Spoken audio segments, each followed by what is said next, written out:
attempting to suppress us, you cannot stop consciousness from expanding outward. You cannot stop people from learning. You can slow them down and poison them and somatize them, but it defeats the whole purpose and principle of creating a docile populace or a malleable populace, which is another detrimental thing we see happening in the world. When you fuck with people for long enough and they just shut down, oops. The very people at the helm of everything in the system trying to control everything just fucking obliterated and annihilated their entire game. Unfortunately, they treated us like sacrificial lambs. There's still opportunities to make something out of it with what we have, but that's a choice, we have to make more than them. And they're coming to a point where everything being exposed and out in the open, they're not going to have the same level of influence and power they had, or ability to hide the deception and the lies. We're steadily breaking through the boundaries and barricades of understanding slowly that everything around us is just a big elaborate story in what is one interconnected dream field of waking existence. The world, the little ball that we inhabit, this rock, this species on, just start looking at yourself like a fucking alien. That's all you have to understand. Or look at the aspects of things reflected through our history and, various spiritual icons. Don't look at them from a religious lens, but look at what they embody. People like Jesus, people like the Buddha, people like Krishna, or Shakti and Shiva, Atman and Brahman. Any of these figures is the higher aspect of what it means to be human. You're embodying, as the human avatar, principles of the higher spirit, the nature of being both a creative and destructive force that is balanced in a way where you are working in this world as a force for good, as a force for something just, as a force for something beautiful. Understanding the nature of these things is necessary and that they will take place, but they are part of the very game playing out. This is a temporary, finite experience life. It's built that way and constructed that way, and it exists in the way that it does in limitation and matter, because if it was a permanent experience, if this was an eternal experience, it would be hell.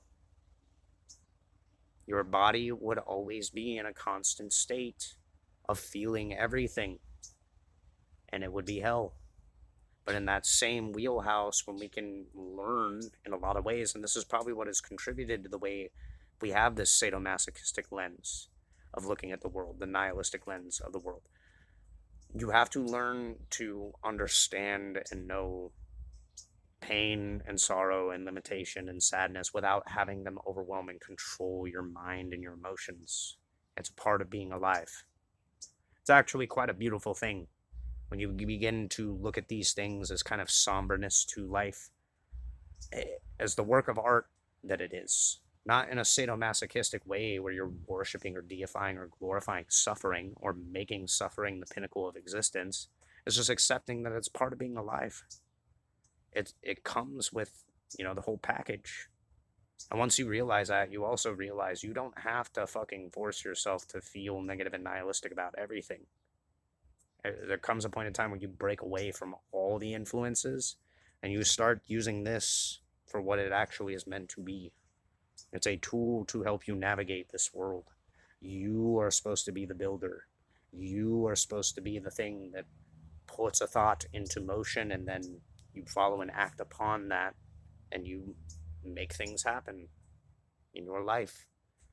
Just try to do them for good reasons is pretty much, the only rule of thumb.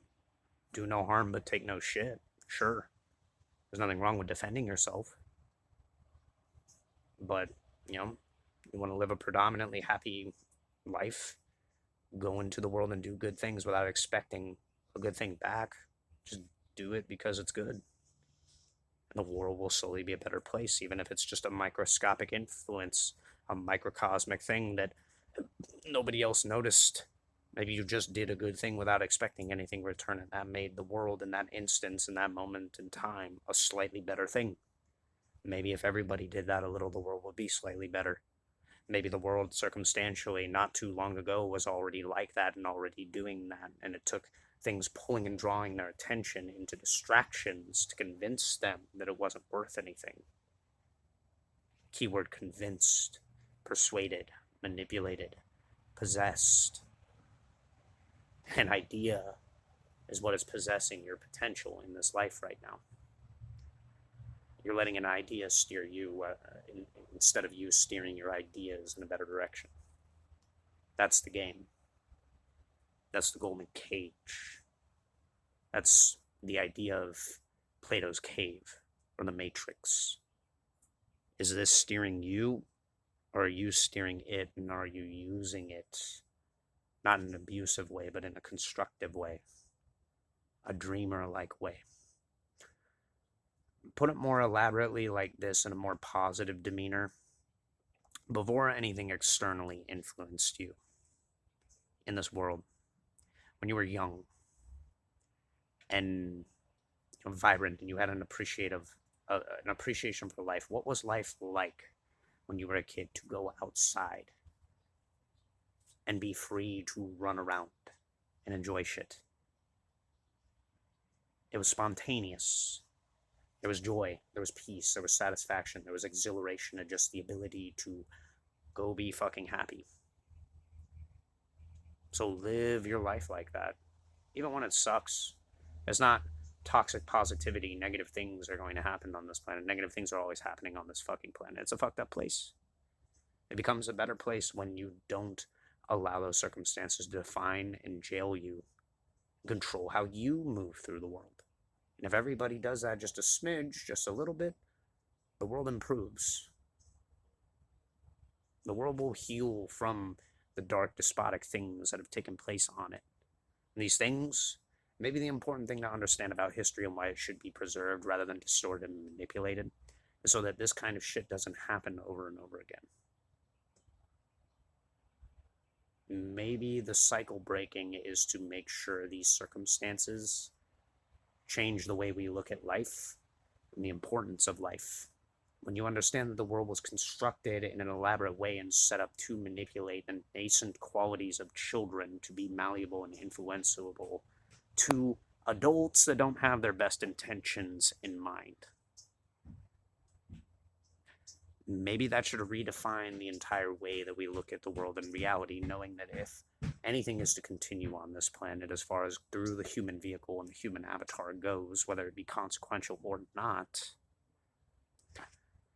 maybe we need to redefine the entire nature of our being and existing to be oriented more in the direction of understanding that each generation plays a role in the development of the next generation, and it is, in a lot of essence, about teaching and passing down and caretaking one another, so that in turn the next generation can not only facilitate the caretaking of the previous, the mentor, not the master in a kind of slave master protocol, but the person who passes on the knowledge and wisdom that they cultivated from a lifetime of experience, so that that student can then grow into the next generation of master to cultivate their own experience and improve and work upon it and make it a better thing, so that cycle can continue and move in a direction, not because we have to or are obligated to, but so that we can improve upon the world in a way where we simplify it to a degree where we have the freedom and the autonomy to enjoy life and what it brings and offers, without having to make a despotic fucking game of war and conflict and predation, control, manipulation, any of these things taking place. There are always going to be assholes. There are always going to be people in the world who try to fuck everything up.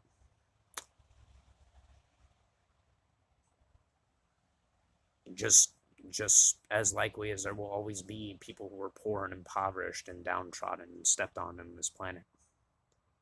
These circumstances don't define people, and it's what we do with what we're given rather than what we are told we are. and what we are made to feel like we are that ultimately define us. It's our actions and our decision making and what we put into motion. That is what is important. It's important to teach, circumstantially. I think the things that the young people should be in tune with first are understanding the nature of the world they're in. Not to scare them, but to teach them life takes patience, endurance, a little bit of discipline, and courage, and having faith, both in yourself and that the world is always going to change and nothing is permanent. And things will be good, things will be bad, but always have faith. And when things are bad, they can only move in the direction of being good. When they're good, enjoy them while they're good. And when things deteriorate and they don't last, well, at least you got to go through the experience of something good, and you know good.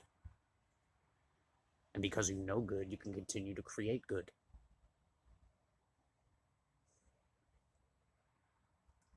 And from there, it's about cultivating experiences in the world that are of a mutual symbiotic benefit, both with the world and the relation we have to one another.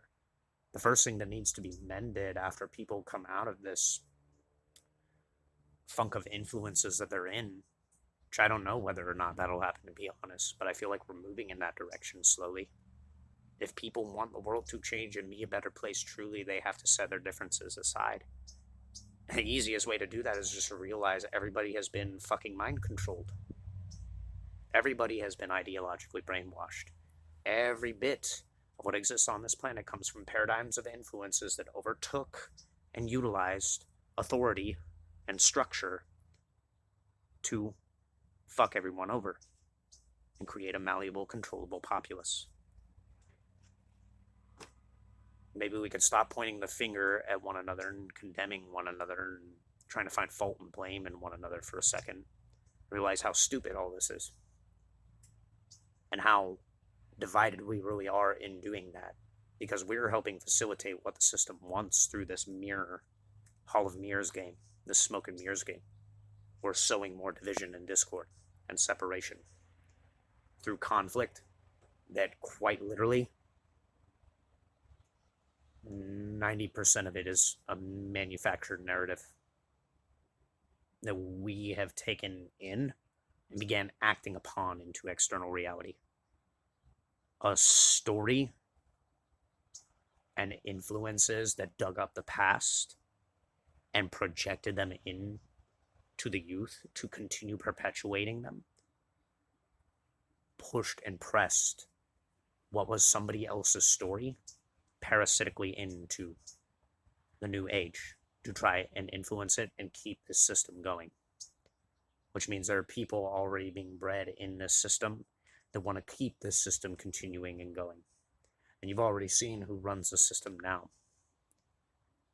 If you want to stop the fucking movement and momentum of both the progenitors of such a thing and whoever is going to fucking inherit it from continuing to do similar things, you need to realize that the entire construct of human civilization and reality right now, it's collapsing and decaying because it's a construct based out of division and created isolation and sowing discord and chaos, destruction, psychological fucking attachment to fear, trauma-based mind control.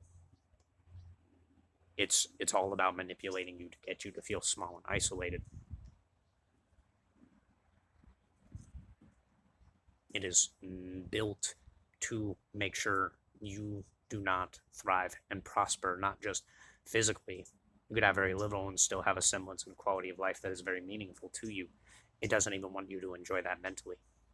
It's entirely entropic and predatory. It's taken all the worst aspects of history and all the influences born and birthed out of human civilization, human awareness, and human understanding, and weaponized them against us. So it's just a big bad guy. Okay? Stop listening to the big bad guy. Not that hard to figure out.